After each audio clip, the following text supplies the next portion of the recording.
እንደዛ ነው የምትፈልገው? እንደዛ ማድረግ ትችላለህ አንተ። አክቲንጉን መስራት ትችላለህ እንዴ? መሳም ምናምን? አይ መሳም፣ አሁን መሳም ሲሪየስ የሆነ አይደለም። ጀስት ካሜራ አለ እኮ ለክሊፕ ተብሎ ባልመሆን ማለት ነው።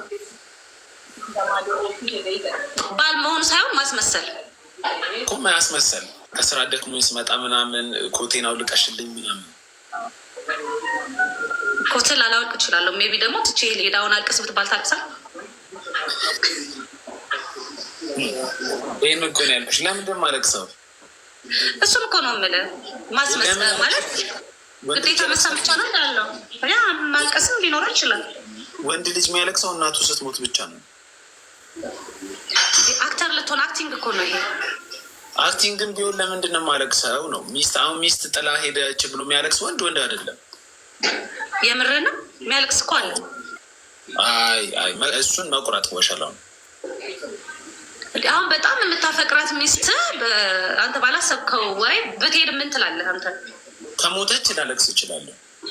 አይ ወደ ሌላ ወንድ ከሄደች ምን አገባኝ? እሷ ተክለፍልፋ እንደ ውሻ እዛ ሄዳ ለምትዳከለው እኔ ማለቅስም እንዴ?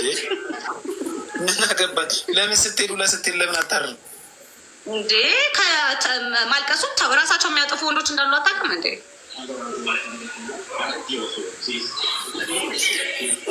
እኮ እሱ አይምሮ ላይ የሆነ ችግር ያለበት ሰው ነው እንደዛ የሚያደርገው። ሜቢ እኔ አላደርግም ነው የሚባለው። እኔ አላደርግም።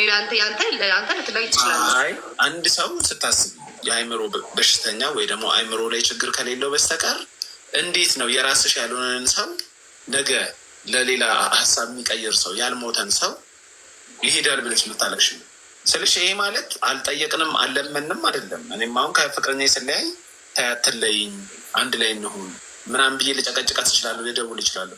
ግን ሌላ ሰው ጋር ሄደች ብዬ ራሴ ማጠፋ ከሆነ የሆነ ሜንታል ኬዝ አለብኝ ማለት ነው፣ ችግር አለብኝ። ግን እንደዛ አይነት ሰምተህ አታውቅም? አውቃለሁ፣ የቅርብ ሰው ራሱ አውቃለሁ እንደዛ። እሱን እኮ ነው የምልህ። ማልቀሱ በጣም ቀላል ሆኖ የሆነ ችግር ስላለበት ነው። አይምሯቸው በሰዓቱ ቢጣራ ወይ ቴራፒ ብትወስጃቸው ምናምን ዶክተር ቢያያቸው የሚስተካከሉ ልጆች ነበሩ እንጂ ማይመስል ነገር ነው። 20 ዓመት ወይ 30 ዓመት በሰላም ስትኖር ከርመሽ ከዛን ህይወትሽ ላይ 1 ዓመት 2 ዓመት አንድ ሴት መታ ልክ ጭው ብላ ስትሄድ እናትሽ ብትሄድ እሺ ራስሽን ብታጠፊ ችግር የለውም። 30 ዓመት 20 ዓመት ነበረች። ግን እናትሽ ያልሆነ ቤተሰብ ያልሆነ ሰው 30 ዓመት 20 ዓመት ስትኖር ያልነበረ ሰው ህይወትሽ ላይ 2 ዓመት 3 ዓመት አብሮሽ አሳልፎ ሲሄድ ያዙ ልቀቁኝ ማለት ዝም ብለሽ ኖርማሊ ስታስብ አህያነት ነው። ብዙዎቹ ጎበዝ እያሉክ ነው። ልክ ነህ ይለዋል ብዙ ወንዶች። ልክ ነህ፣ ግን ይሄ እኮ ቤቱ ዘግቶ የሚያለቅስ ነው። እዚህ ጋር ወንዶቹ አልቅስ አታውቅም። ሲያለቅስም ሰውን ባያሳይ አንተ አልቅስ አታውቅም።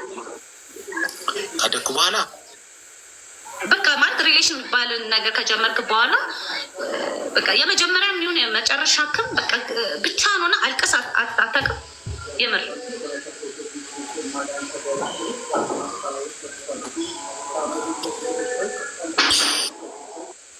እኔ ካደኩ በኋላ ያለቀስኩት መቼ ነው? ኳስ ሜዳ አፍንጫዬን ተመትቼ። አንተ ቀልሽ። እስኪ ማርያም ልበል። የሆነ ሰው ማን ነው ሞቶ ሰው ሲሞት ምናምን አሁን ላለቅስ ይችላሉ። እየነገርኩሽ እኮ ነው። የማይመስል ነገር እኮ ነው። ያ አንተ ነህ። በቃ ሌሎቹ በጣም ነው የሚያለቅሱት። ማርያምን እኔ ማቀው አንድ ነገር ነው ልንገርሽ። አንቺ የሚያልሺው እሙሙ ነው፣ ያቺ የሚያዘችው እሙሙ ነው። ሴት ልጅ አንድ ነገር እኮ ልትሰጠ የምትችለው እኔ ጋር ህይወቴ ላይ ፍቅርና እሙሙ ነው። እና ልጅ ፖይንቱ እሱ አይደለም። ፖይንቱ እሱን ስልሽ ሌላ ሰው ጋር ማግኘት ትችያለሽ፣ ሰው ማላመድ ትችያለሽ ነው። ቀላል ግን አይደለም። ሽፍት ማለት ሴት ብታለቅስ ችግር የለውም። ሴት በጣም ሴንሲቲቭ ናት ምናምን። ወንድ ልጅ ግን ሴት ሄደች ብሎ አለቀሰ ማለት አሁን የሆነ ሰንበዲ ምከረኝ ቢልክ እንደዚህ ወይ ያለቀሰ ብታገኝና ወይ ደግሞ እንደዚህ የተከዳ ሰው ምናምን ምከረኝ ቢልክ ምንድን ነው የምትለው? የምታጽናናው እንዴት ነው? መጀመሪያ ጠግበ ብላ ጎበዝ ጎበዝ። ቀጥሎስ? እዚሽ ምድር ላይ ስትኖር 2 ነገር አለ። ወንድ ልጅ ልጅ ሴት መሆን አይችልም፣ ሴት ልጅ ወንድ መሆን አትችልም። ሴቶች በተፈጥሮ ጊፍትድ ናችሁ። ወንድ ወደ አንቺ ይመጣል እንጂ አንቺ ወደ ወንድ አትሄጂም። ስለዚህ ወንድ ወደ አንቺ ሲመጣ ከመጡት ወንዶች ሙሉ ጥሩ ሰው የምትይው መርጠሽ እንደምንም ለምደሽ ያ ሰውዬ ሲሄድ ሊከፋሽ ይችላል። ገብቶሻላ? ሀሚዬ ቴንኪ ገብቶሻላ? አላምደሽ ሴት ሆነሽ ለምን መርጠሽ ነው 10 ሰው ከ20 ሰው እዛ ባህል መርጠሽ ስለሆነ ጥሩ ሰው ነው ያጣሁት ሉዝ ያረኩት ጥሩ ሰው ነው ብለሽ ልታለቅሽ ትችላለሽ። ወንድ ልጅ ግን አንቺ ያለሽን ኳሊቲ እኔ ሰርቼ ጥሬ ግሬ ገንዘብ ሲኖረኝ ትመጣለች ራሷ ክልፍልፍ ብሎ። ገብቶሻላ?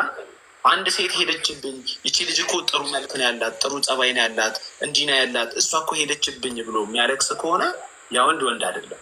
ምንድን ነው ማድረግ ያለበት? ለእሷ የሚያለቅስበትን ቁጭት ወጥቶ መስራት፣ ገንዘብ መያዝ፣ ተፈታፍ ማለት ነው። ሀብታም ሲሆን የእሷን ደብል የሆነች ሴት ራሷ መጥቆምጣለች። ራሷ እውነት ነው።